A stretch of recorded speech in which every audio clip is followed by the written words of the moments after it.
అల్లు అర్జున్ ఆయన పైన కేసు నమోదైంది. అదేవిధంగా ఇంత ఒక ఆల్మోస్ట్ హాఫ్ డే నుంచి సర్క్యులేట్ అవుతున్న న్యూస్ ఇది. కానీ ఇందులో అందరి పేర్లు వినిపించాయి, ప్రతి ఒక్కది ఇంక్లూడింగ్ జగన్మోహన్ రెడ్డి పేరు కూడా వినిపించింది. కానీ ఎక్కడా కూడా మనకి రామ్ చరణ్ పేరు వినిపించలేదు. ఎందుకు? ఆయనకి ఇంకా ఈ విషయం తెలియలేదా, లేకపోతే ఆయన వేరే దగ్గర ఉన్నారా? అంటే చాలామంది హీరోలు స్పందించారు దీనిపైన. చాలామంది ఇప్పుడు బాస్ కానీ ఫ్యామిలీ అంతా ఇంటికి వచ్చారు. సో ఇంతమంది మధ్యలో ఇప్పుడు జగన్ గారు కూడా ఏదో ఇండైరెక్ట్గా హెల్ప్ చేశారు అంటున్నారు. ఇంతమందిలో రామ్ చరణ్ గారి పేరు ఎందుకు కనపడలేదంటే ఒకటే గుర్తుపెట్టుకోవాలి, ఇప్పుడు కొణిదెల ఫ్యామిలీలో చిరంజీవి గారు వచ్చారు అంటే మొత్తం కొణిదెల ఫ్యామిలీ వచ్చినట్టే. రామ్ చరణ్ గారు రిప్రజెంట్ చేశారు అంటే అక్కడ మొత్తం కొణిదెల బాస్ కూడా వచ్చినట్టే. పవన్ కళ్యాణ్ గారు వెళ్ళారంటే మొత్తం కొణిదెల ఫ్యామిలీ అక్కడ ఉన్నట్టే. ఎందుకంటే వాళ్ళ తరపు ఒకళ్ళు ఉంటే చాలు, అందరూ దాన్ని ఏమంటారు టీం లాగా వెళ్ళి అందరూ కూర్చోవసరలా. సో ఇక్కడ ఈరోజు బాస్ దిగినాక ఈయన దిగినా దిగకపోయినా ఎవరు ఫరక్ పడాల్సిన పని లేదు. ఎందుకంటే ఇప్పుడు ఈయన దిగితే వేరే లెవెల్లో, అంటే ఈయనకున్న టచ్ అప్స్ ఎలా ఉంటాయంటే మీకు వరల్డ్ లెవెల్ కాంటాక్ట్స్ ఉన్నాయి, గ్లోబల్ లెవెల్ కాంటాక్ట్స్ ఉన్నాయి ఆయనకి.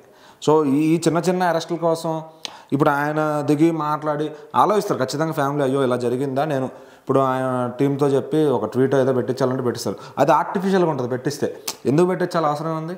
ఓకే బన్నీకి ఇంత పెద్ద సమస్యలో ఉన్నాడు, బన్నీ ఇంత పెద్ద సమస్యలో ఉన్నాడు, ఓకే మనం ఏం చేయగలం, వాళ్ళ వైఫ్తో డిస్కస్ చేస్తారు. సో చేసి ఓకే ఇది ఈ కోణంలో మనం చేయగలిగితే ఆయన చేసేస్తారు. డెఫినెట్లీ 1 minute కూడా ఆలోచించరు. ఎందుకంటే వీళ్ళ బాండింగ్ అంత బాగుంటుంది.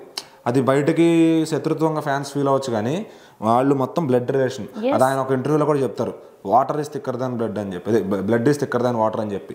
సో ఏంటంటే రిలేషన్స్ పైన ఆయనకు చాలా గౌరవం ఉంది, మర్యాద ఉంది, బాగుంటారు ఆయన్ని తప్పుగా అర్థం చేసుకుని నిన్న కూడా అల్లు అర్జున్ ఫ్యాన్స్ కూడా మాల్లో ఏదో మాట్లాడాడు, తప్పు మాట్లాడారు అని చెప్పి వాళ్ళు అంటే వెతికి ఇంకెక్కడ ట్రాల్ చేయాలి తెలియక అందులో ఏదో సాయిధర్మ తేజ్ గారిని ఏదో బండ వ్యక్తి ఏదో అని చెప్పి అన్న ఆ మాటకి నువ్వు ఎట్లా సాయిబాబా లాగా మాల వేసుకుని ఇట్లా ఇవన్నీ చెప్తావు అని చెప్పారు. సో కర్మ ఈజ్ ఎ బూమరాంగ్ అన్నట్టు ఈ రోజుకి ఏం జరిగింది మనం చూడొచ్చు. సో అందుకే ఎవరిని గబుకు నోరు తెరిచి మాట అనకూడదు. సో ఈరోజు అల్లు అర్జున్ గారు దానికి అరెస్ట్ అయినప్పుడు మరి ఎంత దాన్ని ఏమంటారంటే ఎంత నెగిటివేట్ అయిపోయింది. ఒక్క ఫ్యాన్ బేస్ కాదు కదా, ఈరోజు 10 ఫ్యాన్ బేస్లు నీ మీద విరుచుకుపడ్డాయి. నువ్వు ఒక్కని ట్రాల్ చేసావు, నిన్న ఎంతమంది నువ్వు ట్రాల్ చేసిన దానికి అంటారు కదా, నువ్వు ఒక్కని ఇట్లా వేలు చూపిస్తున్నా అంటే మిగతా 4 ఫింగర్లు నీ దిక్కే. నీ దాకా కర్మ రావడానికి ఎంతసేపు పట్ల వితిన్ 1 day తిరిగి వచ్చింది. సో అందుకే ఏంటంటే రామ్ చరణ్ గారు స్పందించారా లేదా, ఇప్పుడు ఎన్టీఆర్ గారు స్పందించారా లేదా, ఇవన్నీ ఆలోచించుకుంటూ కూర్చుంటే మనకి ఇంకా వాళ్ళకి బోల్డెన్ పనులు ఉంటాయి. అర్థమైందా? ఇప్పుడు ఆల్రెడీ చిరంజీవి గారు వచ్చారు, ఇంకా అదే చెప్తుంది, ఒకళ్ళు రిప్రజెంట్ చేశారంటే దానికి ఇంకెవరు. ఇప్పుడు పవన్ కళ్యాణ్ గారు జరిగితే ఇప్పుడు ఇవాళ మార్నింగ్ ఒక మీటింగ్ లో చంద్రబాబు గారు చెవిలో చెప్పారు పవన్ కళ్యాణ్ గారు అల్లు అర్జున్ గారు అరెస్ట్ అయ్యారంట అని చెప్పి ఆయన చెవిలో చెప్పారు. ఆ లిప్ సింక్ చూసి క్లారిటీగా అర్థం చేసుకున్నారు జనాలు. సో అది తెలుసుకు అవును ఆయన కూడా షాక్ అయ్యి ఇప్పుడు తర్వాత రెస్పాండ్ అవుతారు. ఇమీడియట్ ఫ్యామిలీ కన్నా ఆయన ఎక్కువ ఫీల్ అవరు. సో ఇప్పుడు సినిమా రికార్డుల గురించి అంటే ఒకళ్ళొకరు ప్రస్తావించుకోరు, కానీ ఫ్యామిలీలో ఒకళ్ళ కష్టం ఉందంటే ఖచ్చితంగా స్పందిస్తారు. సో రామ్ చరణ్ గారు స్పందించారో లేదో మీకు తెలియకుండా ఎందుకు స్పందించలేదు అని అడగవసరలా. ఇప్పుడు చరణ్ గారితో పని అవుతుందంటే ఖచ్చితంగా బాస్ ఫస్ట్ ఫోన్ చేసే చరణ్కి, చరణ్ అతను లైన్లోకి తీసుకో అని చెప్పి కాన్ఫరెన్స్ పెట్టించుకుని మరి మాట్లాడతారు ఎవరితో మాట్లాడే వాళ్ళతో. సో ఏంటంటే ఆయన అవసరం ఎక్కడ పడితే అక్కడ ఆయన ఉంటాడు. ఎందుకంటే ఆయన ఇండస్ట్రీలో గేమ్ చేంజర్ ఖచ్చితంగా.